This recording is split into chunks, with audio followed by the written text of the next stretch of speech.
Revelation 18. After this I saw another angel coming down from heaven. He had great authority, and the earth was illuminated by his splendor. With a mighty voice he shouted, "Fallen, fallen is Babylon the Great.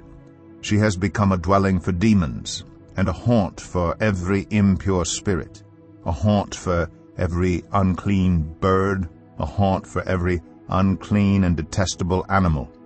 For all the nations have drunk the maddening wine of her adulteries. The kings of the earth committed adultery with her, and the merchants of the earth grew rich from her excessive luxuries." Then I heard another voice from heaven say, "Come out of her, my people, so that you will not share in her sins, so that you will not receive any of her plagues. For her sins are piled up to heaven, and God has remembered her crimes. Give back to her as she has given, pay her back double for what she has done. Pour her a double portion from her own cup.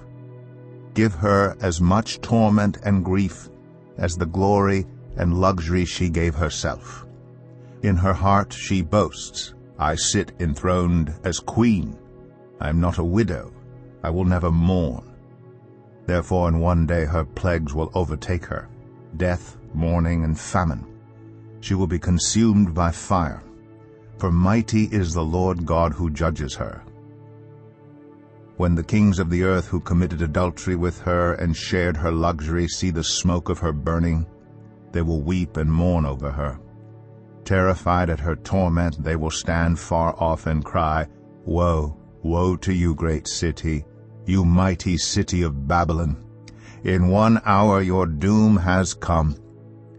The merchants of the earth will weep and mourn over her because no one buys their cargoes anymore, cargoes of gold, silver, precious stones, and pearls, fine linen, purple, silk, and scarlet cloth, every sort of citron wood, and articles of every kind made of ivory, costly wood, bronze, iron, and marble, cargoes of cinnamon and spice, of incense, myrrh, and frankincense, of wine and olive oil, of fine flour and wheat, cattle and sheep, horses and carriages, and human beings sold as slaves. They will say, 'The fruit you longed for is gone from you. All your luxury and splendor have vanished, never to be recovered.' The merchants who sold these things and gained their wealth from her will stand far off, terrified at her torment. They will weep and mourn and cry out, 'Woe! Woe to you, great city, dressed in fine linen, purple and scarlet, and glittering with gold, precious stones, and pearls. In 1 hour such great wealth has been brought to ruin.' Every sea captain, and all who travel by ship, the sailors, and all who earn their living from the sea, will stand far off. When they see the smoke of her burning, they will exclaim, 'Was there ever a city like this great city?' They will throw dust on their heads, and with weeping and mourning cry out, 'Woe! Woe to you, great city, where all who had ships on the sea became rich through her wealth. In 1 hour she has been brought to ruin. Rejoice over her, you heavens. Rejoice, you people of God. Rejoice, apostles and prophets, for God has judged her with the judgment she imposed on you." Then a mighty angel picked up a boulder the size of a large millstone and threw it into the sea, and said, "With such violence the great city of Babylon will be thrown down, never to be found again. The music of harpists and musicians, pipers and trumpeters will never be heard in you again.